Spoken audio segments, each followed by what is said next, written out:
In this video, we will use our optimality conditions to develop the simplex method.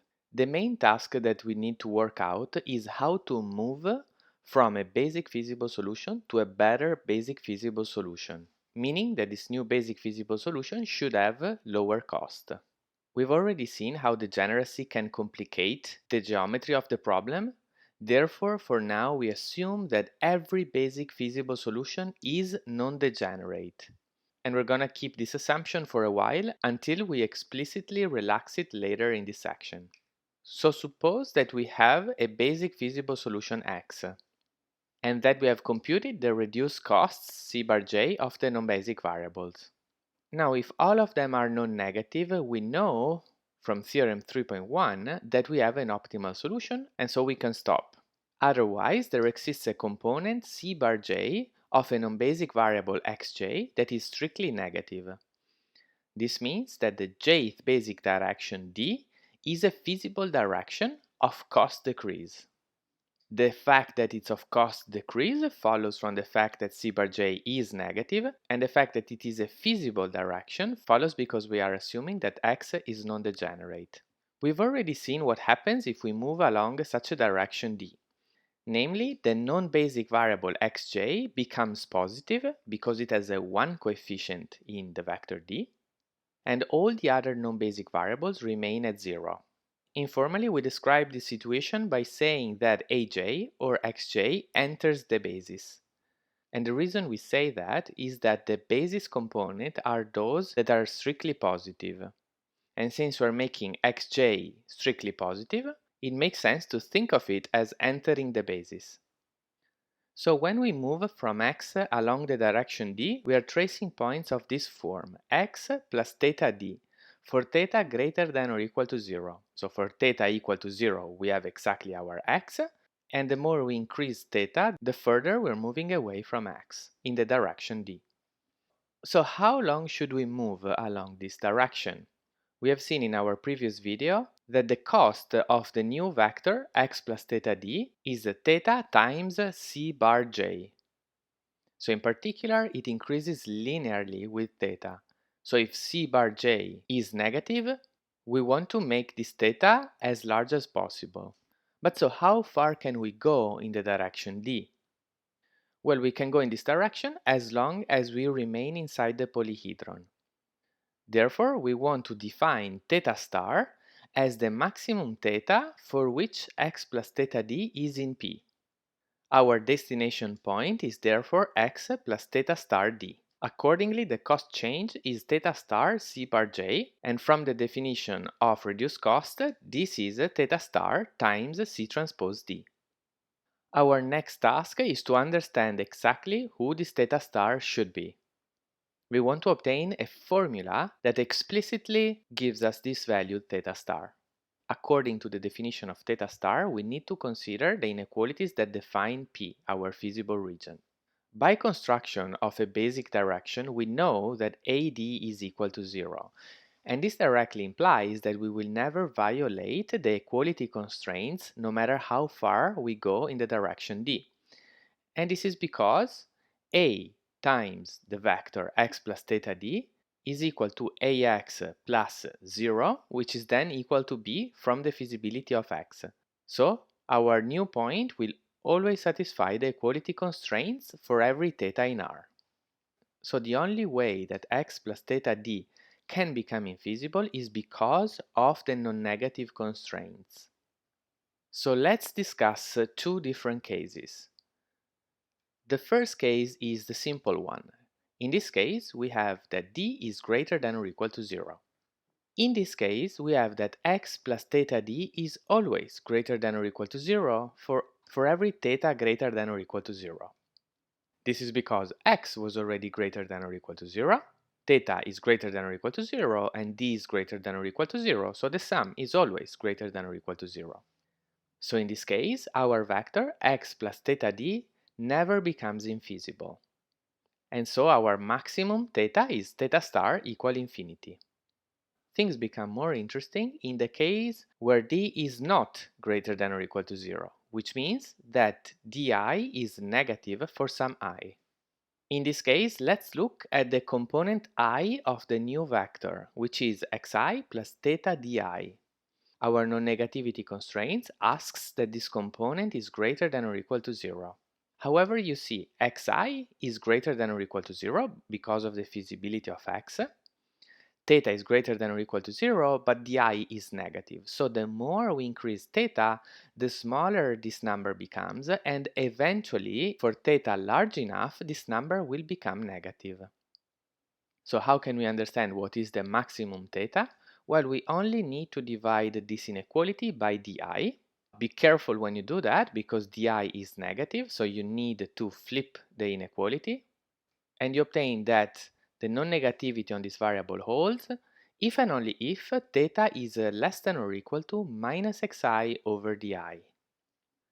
And of course, these constraints on theta must be satisfied for every I for which di is negative.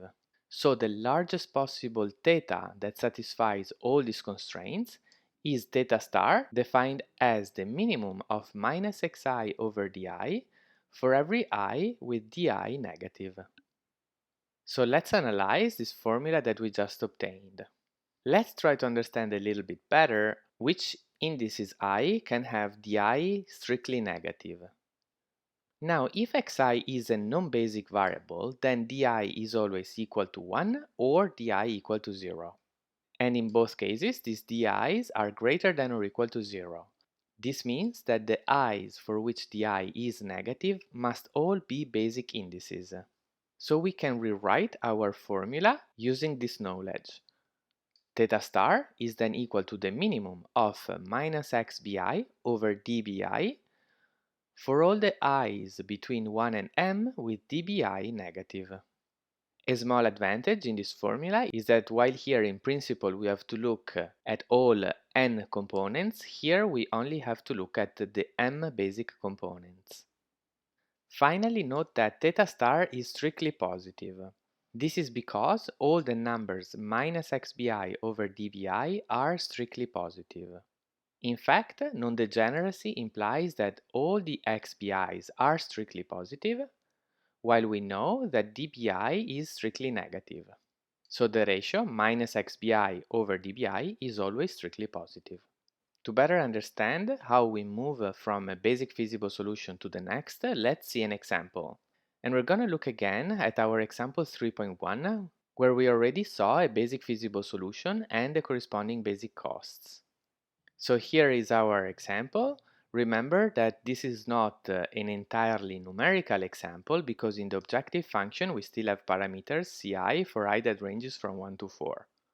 Previously, in the same example, we considered a basic feasible solution that we call x and that is 1, 1, 0, 0. We also computed the reduced cost c bar 3 of the non-basic variable x3. And this was minus 3 half c1 plus 1 half c2 plus c3.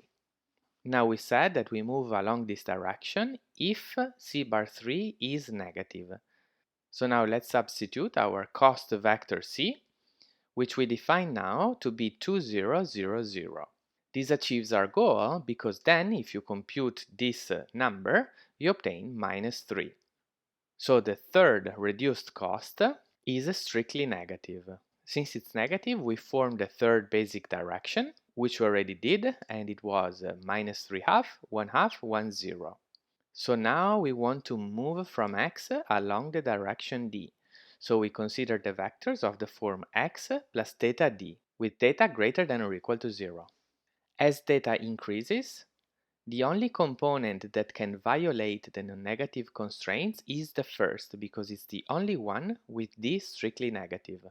We can then use our formula to compute theta star. In this case, there's only one value in the minimum, so theta star is minus x1 over d1, which is equal to 2/3. So the new point that we should consider, which is the furthest away we can go along the direction d while remaining inside the polyhedron, is y equal to x plus 2/3 d, which is this point here. 0, 4 over 3, 2 over 3, 0. So let's have a look for a second at this vector y as opposed to the original vector x that, if you remember, was 1, 1, 0, 0. So the third component is now positive, while it was previously 0, and this makes sense because we moved along the third basic direction. And then the first component was positive, and now it's 0, and this is because the first component is the one that defines theta star. In any case, y, like the original vector x, has two positive components and two zero components. This suggests that this vector could be a basic feasible solution. How can we check that? Well, we take the columns of A corresponding to the second and third component. These are A2, which are 1, 0, and A3 that are 1, 3. Here they are. These two columns are linearly independent, so they form a basis. If you compute the corresponding basic solution, you will find exactly this vector y. Recall that in our original basic feasible solution x, in the basis we had a1 and a2. Now we have a2 and a3. So we can say that a3 has entered the basis and that a1 has exited the basis. Now let's get back to the general setting. What I want to do is observe in this general setting what we have just observed in the example. Once we have chosen theta star according to our definition, and assuming it's finite, then we move to this new feasible solution defined by x plus theta star d, and we call this vector y. Since we moved along the jth basic direction, we have that dj is equal to 1. The variable xj is non-basic, so we have xj equal to 0. So the jth component of y is xj plus theta star dj, which is exactly equal to theta star, which is a positive number. Now instead, let's look at the component bl of y, where L is a minimizing index in the definition of theta star. This is our definition of theta star, the minimum of the minus xbi over dbi over all I from 1 to m with dbi negative. And so let's assume that the I that gives you the minimum is L. So this minimum is minus xbl over dbl, and this is equal to theta star. So let's look at the component bl of y. From the formula above, this is equal to xbl plus theta star dbl. Now we can substitute theta star, and we obtain that this is xbl minus xbl over dbl times dbl. dbl gets simplified, and then xbl cancels out, and so this is equal to 0. To summarize, the basic variable xbl has become 0, and the non-basic variable xj has become positive. So this suggests that xj should replace xbl in the basis. Now let's look at the submatrix of A that we would obtain with such a basis. What we need to do is look at the matrix capital B that defines our basic feasible solution X, and we replace ABL with AJ. So here is our B bar matrix, which is obtained from B, which was AB1 until ABM, by just replacing ABL, which was here, with AJ. Accordingly, we replace the set of basic indices B1 until Bm with a new set that we call B bar 1, B bar M. B bar I is equal to Bi as long as I is different from L, while if I is equal to L, we set B bar I to be equal to J. Now it seems very natural to say that B bar is the basis that gives us the vector y, which in particular implies that y is a basic feasible solution. However, we need to prove this, especially because it's unclear why these columns should be all linearly independent. And this is exactly what we're going to show in Theorem 3.2. We're going to show that the new columns A, B bar I are all linearly independent, which in turn implies that B bar is a basis matrix. Furthermore, we show that the new vector y, which is x plus theta star d, is the basic feasible solution associated with the basis matrix B bar.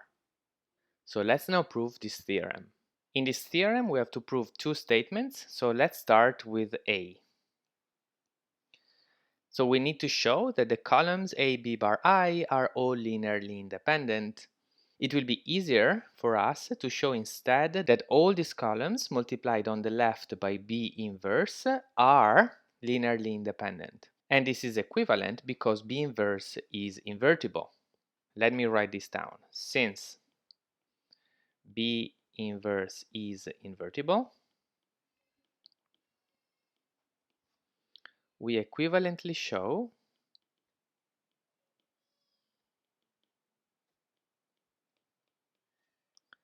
that vectors B inverse A B bar I for I that ranges from 1 to m are linearly independent. Let's analyze these vectors. The nice thing about these vectors B inverse A B bar I is that almost all of them are unit vectors. Let's see why. So we have that, of course, B inverse times B is equal to the identity matrix. But now, for every I different from L, AB bar I is equal to ABI, which is the ith column of B. Since for I different from L, AB bar I is equal to ABI, is the ith column of capital B, it follows that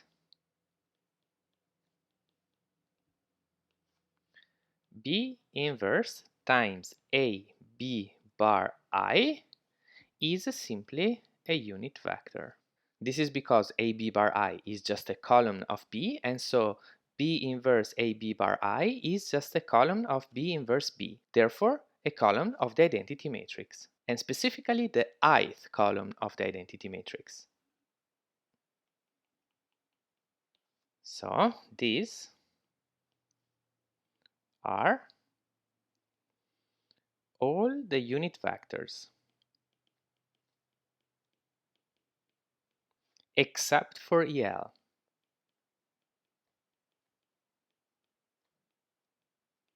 What I want to observe at this point is that they are all linearly independent and that all of their lth component is 0. In particular, they are linearly independent and their lth component is 0. Why am I pointing this out? Because now, to show that the remaining column is linearly independent from all of these ones, we only need to show that the lth component is different from 0. So on the other hand,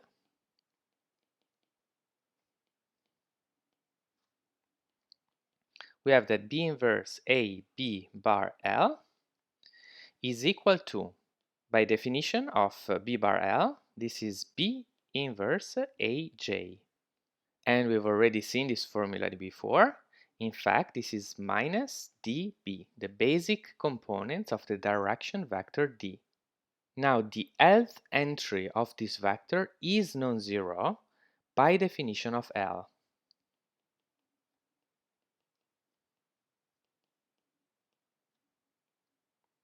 So the lth entry minus dBL is non-zero by definition of L. Thus, B inverse AB bar L is linearly independent from the unit vectors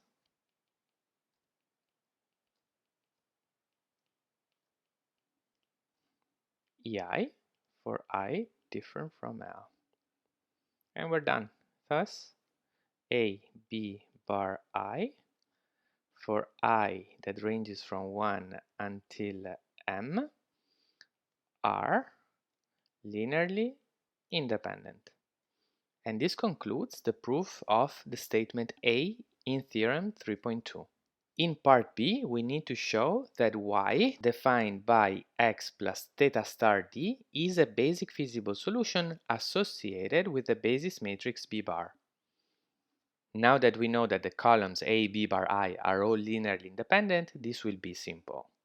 First, we observe that y is feasible. So we have y greater than or equal to 0 by construction, ay equal to b, and we have that all the components of y for I different from b bar 1 until b bar m are all 0.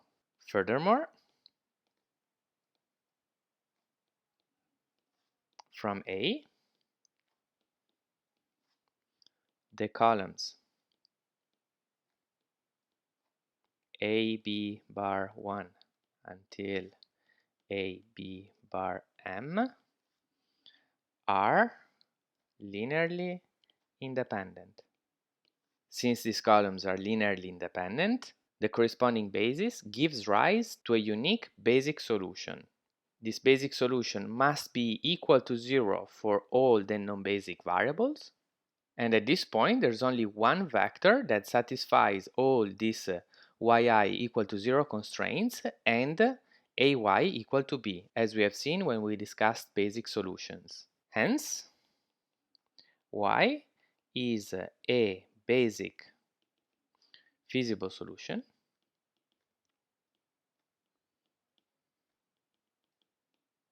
associated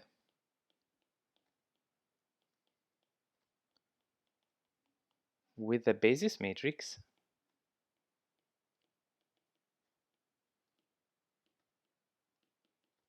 B bar. And this concludes the proof of theorem 3.2.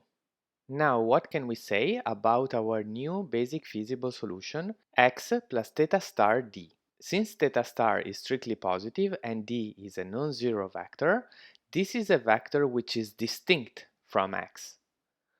Furthermore, since d is a direction of cost decrease, the cost of this new basic feasible solution is strictly smaller than the cost of the original vector x. Therefore, we reached our goal, which was that of moving to a new basic feasible solution with lower cost. We now have all the ingredients to summarize a typical iteration of the simplex method. An iteration consists exactly in moving from one basic feasible solution to another one with lower cost. Such an iteration is known as a pivot. Before doing that, we introduce one more piece of notation. We define the vector u in Rm, so with components u1 until um, as u equal to minus db. Therefore, using the formula for db, we have that u is B inverse aj, where aj is the column that enters the basis. At this point, you might wonder why we're introducing such a vector u when we already had the notation for the negative of the same vector. So why don't we keep using minus db instead of u? Well, this is a good question. The fact is that this vector u will pop up when we will discuss the tableau implementation of the simplex method. So it's very useful to already use this vector to not get confused later. However, we have to be careful with indices. In fact, remember that the vector db only contains the indices of d which are basic. Therefore, the component ui of the vector u is equal to minus dbi for every I that ranges from 1 to m. So keep this in mind when we switch from u to d and vice versa. We're finally ready to state a full iteration of the simplex method. At the beginning of the iteration, we start with the basis. As always, we denote the basic columns by AB1 until ABM. And as always, we denote the associated basic feasible solution by X. Now we need to understand in which basic direction we should go. So we compute the reduced costs C bar j for all non-basic indices j. And here I simply have the formula, which is actually the definition of the reduced cost. Now, if they are all non-negative, then from the optimality conditions, we know that x is optimal, and so the algorithm terminates. Otherwise, we choose a j for which c bar j is strictly negative. In this case, the jth basic component is of cost decrease, so we want to go along that direction. Now we compute the direction vector. Actually, we compute the opposite vector u, and this is defined by B inverse aj. Now we have to be careful because the signs flip with respect to d. So if no component of u is positive, we have theta star equal to infinity, and so the optimal cost is minus infinity and the algorithm terminates. So what if instead some component of u is positive? We define theta star as the minimum of xbi over ui, overall I with ui strictly positive. This theta star, we have seen, represents how far we want to move in the jth basic direction. Now let L be the index that achieves this minimum. So theta star will be equal to xbl over ul. We now form a new basis by replacing ABL with AJ, and we call Y the new basic feasible solution corresponding to the new basis. We also know that the jth component of Y is theta star, and that the other basic components of Y, so YBI for I different from L, are defined by XBI minus theta star UI. So an iteration of the simplex method brings us from one basic feasible solution to a better one. Of course, it's still unclear how we find the very first basic feasible solution to start the algorithm with. The algorithm, in fact, can be initialized with any basic feasible solution. We know that for standard form problems it is guaranteed to exist, but at this point we don't know how to efficiently obtain one. We will discuss this later. Except for this detail about the initialization of the algorithm, we can now prove that in the non-degenerate case, the simplex method has two fundamental properties. First, it works correctly, meaning that it terminates with an optimal solution. And second, that it is indeed an algorithm, which means that it terminates after a finite number of iterations. Let's read theorem 3.3 and then we prove it. We assume that the feasible set is non-empty and that every basic feasible solution is non-degenerate. Then the simplex method terminates after a finite number of iterations. And at termination there are only two possibilities. Either we have an optimal basis B and the associated basic feasible solution which is optimal, or we have found a direction vector D which satisfies AD equal to 0, D greater than or equal to 0, and C transpose D strictly negative. And the optimal cost is minus infinity. Let's prove this theorem. Now the proof of theorem 3.3 is very simple because it's mainly just a recap of all our discussion so far about the simplex algorithm. So let's start by considering what happens if the algorithm terminates in step 2, and therefore it terminates because all the reduced costs are non-negative. If the algorithm terminates in step 2,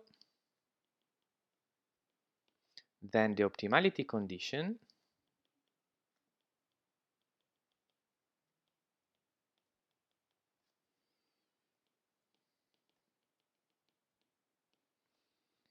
in theorem 3.1 have been met.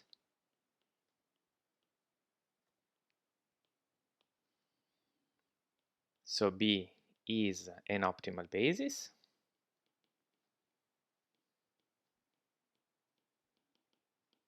and the current basic feasible solution is optimal.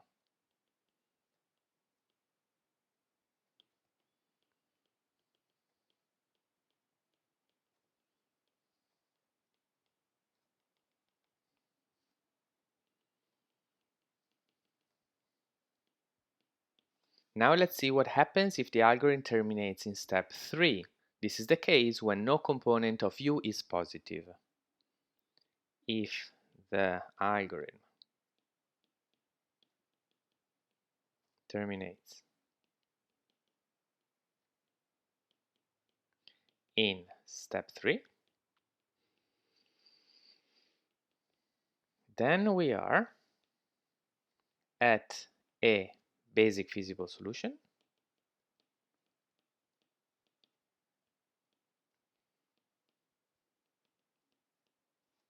X, and we have discovered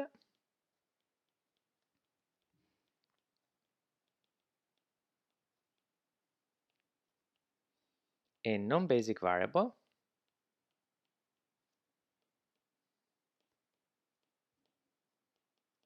xj such that c bar j is strictly negative and the jth basic direction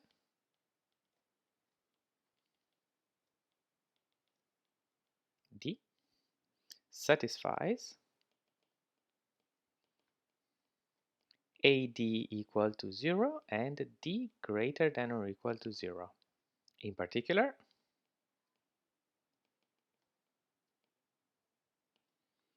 x plus theta d is in P for all theta positive. Since C transpose D is equal to C bar J and this is negative, by taking theta arbitrarily large,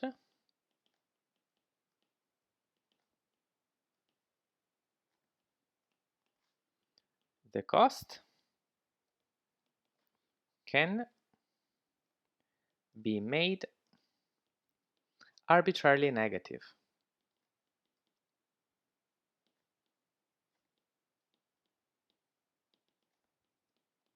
And the optimal cost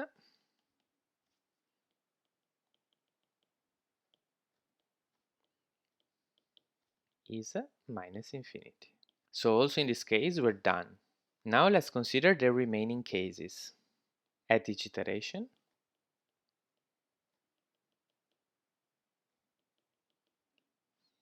the algorithm moves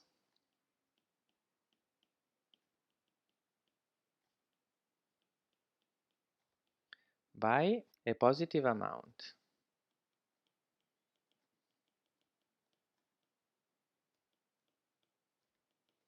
Theta star along a direction d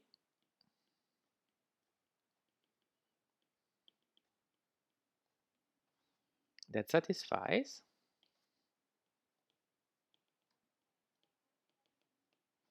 C transpose D negative.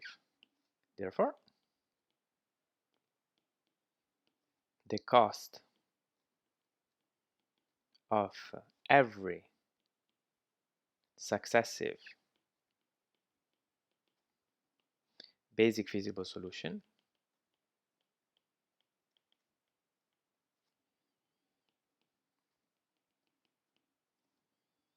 visited by the algorithm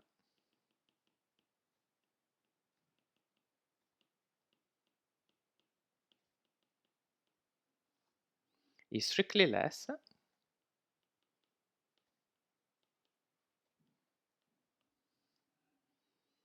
than the cost of the previous one.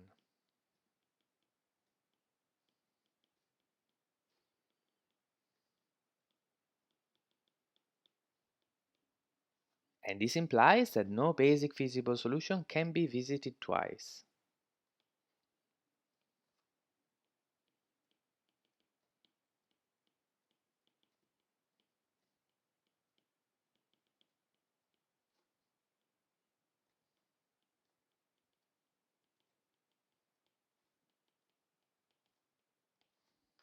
And at this point we're done by just observing that the number of basic feasible solutions is finite.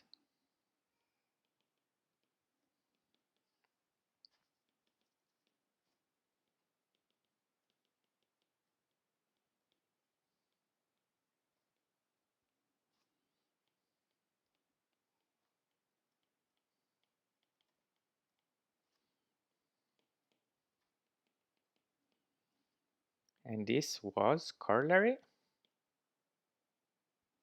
2.1. Then the algorithm eventually terminates.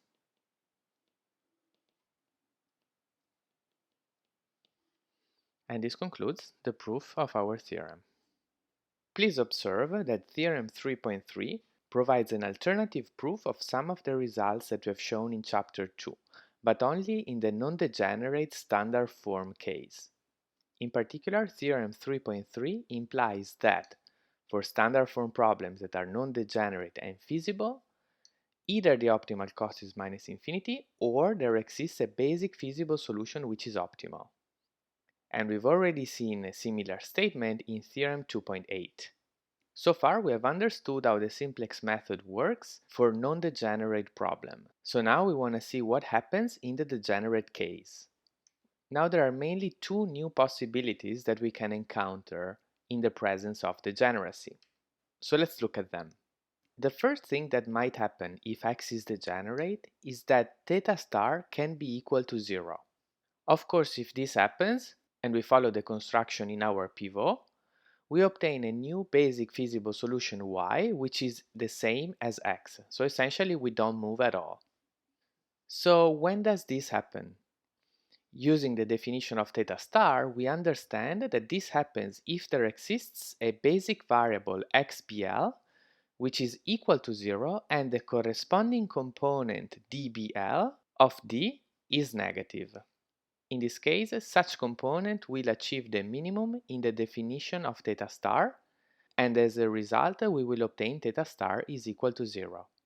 So what should we do if this happens?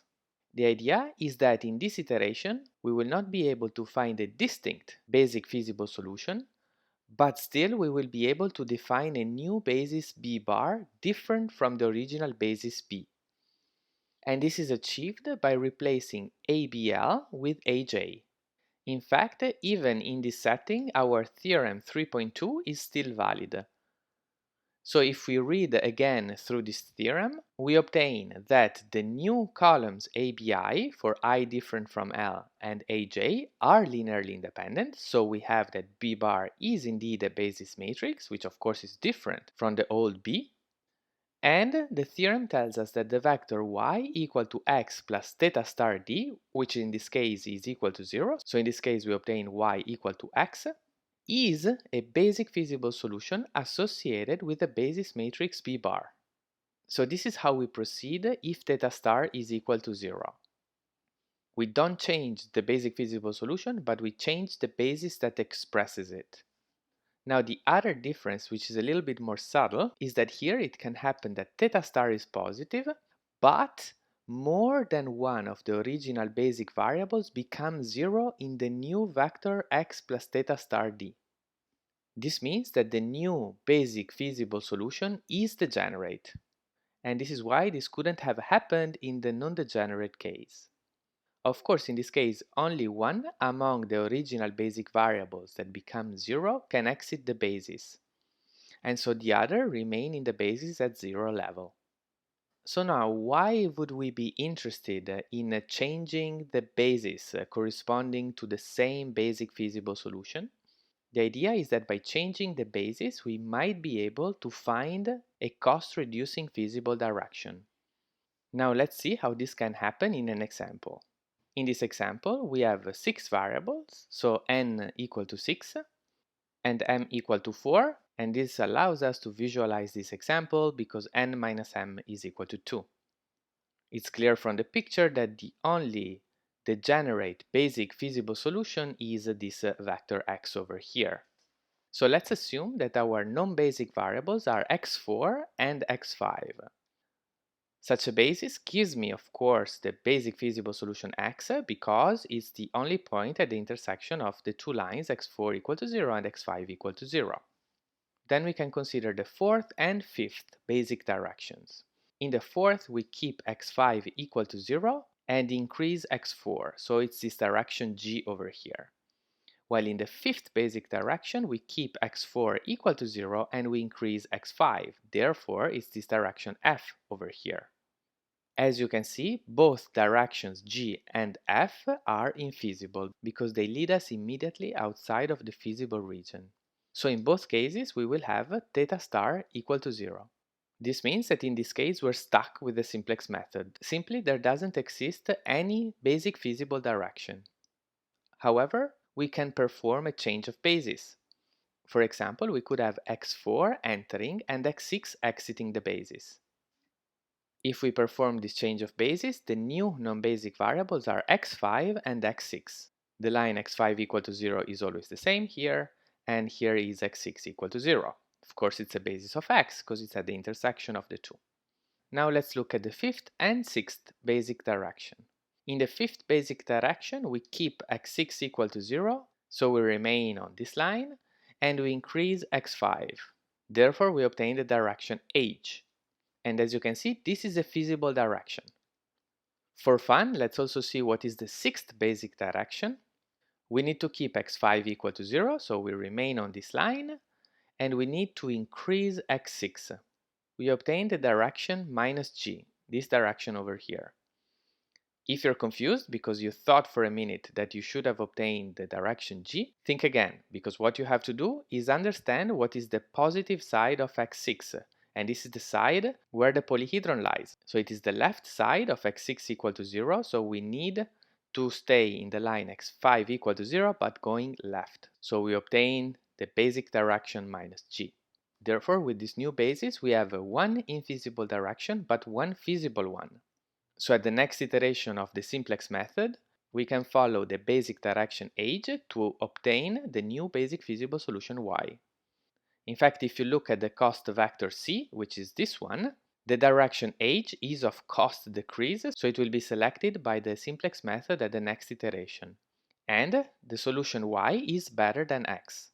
In fact, in this example, the optimal solution is this one here below. Now, the problem with changes of basis while remaining in the same basic feasible solution is that the algorithm might loop, meaning that after a number of iterations we might get back to the initial basis.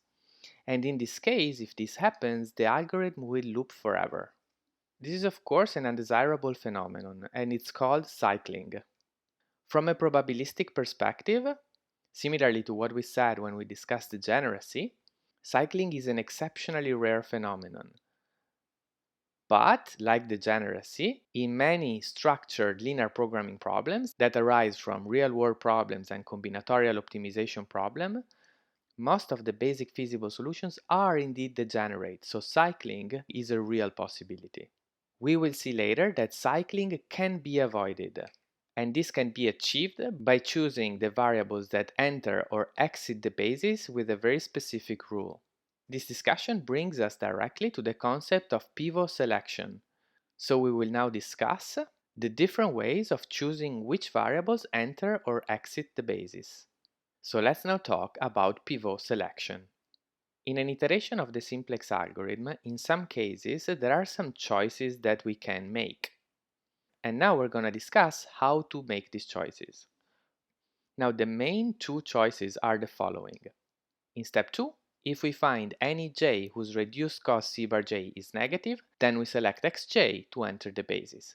However, in general, there might be several j's for which c bar j is negative, so it's up to us to decide which one we will select. A similar phenomenon occurs when we need to select a variable that leaves the basis. This is because there may be several indices L that attain the minimum in the definition of theta star. And once again, in the algorithm, we are free to choose any one of them. So essentially in step 2, we might have the freedom of deciding which variable enters the basis, while in step 5, we might have the freedom to decide which variable leaves the basis. We will now see some rules for making such choices, and these are called pivoting rules. Perhaps the most interesting is the choice of the entering column, because this choice has some natural candidates. For example, among all the possible choices, which are the indices j for which c bar j is negative, it kind of makes sense to select one with the c bar j that is the most negative. Since c bar j is the rate of change of the cost function, we are essentially picking the direction along which the cost decreases at the fastest rate. This might seem a very smart idea at first, but if you think about it a little bit more deeply, you will quickly realize that this might not be such a smart decision. In fact, the actual cost decrease from one basic solution to the next depends also on how far we move along the chosen direction. Therefore, we might be picking a C bar j that is very small, but then also the corresponding theta star is very small. However, we might have had a C bar k which is slightly larger than this one, but the corresponding theta star would be much larger, so overall it would have been better to choose the variable xk to enter the basis. So this suggests the next rule. In the second rule, among all the possible choices, which are the indices j with C bar j negative, we pick one such that the corresponding cost decrease is the largest, and the cost decrease is a theta star times the absolute value of C bar j. Intuitively, this pivot rule makes much more sense in my opinion, because it means that among all the possible basic feasible solutions that you can move to in this iteration, you pick the one that has the smallest objective cost. So we would kind of expect that with this choice, we might be able to reach the optimal solution with fewer iterations. However, with the second pivot rule, finding the variable xj that should enter the basis takes much longer with respect to the first pivot rule that we saw. In fact, while in the first pivot rule we only had to compute all the reduced costs in order to pick the smallest, here for every non-basic variable we also need to compute the corresponding theta star. In any case, there's not really a way to compare from a theoretical perspective these two pivoting rules, but currently the available empirical evidence suggests that it's not worth to use the second pivot rule instead of the first. Actually, for real-world problems, which have a very large number of variables and constraints, also the rule A can be computationally too expensive because you need to compute all of the reduced costs. So in state-of-the-art solvers, most of the time simpler rules are used. For example, the one that is used most of the times is the smallest subscript. This rule is in a sense the simplest that you can think of. Essentially, you choose the smallest j for which C bar j is negative. And in order to do that, you just need to compute first C bar 1, then C bar 2, then C bar 3, and as soon as you find one that is negative, you select the corresponding variable and you don't need to compute the other reduced costs. We discussed the choice of the entering column, so what about the choice of the exiting column?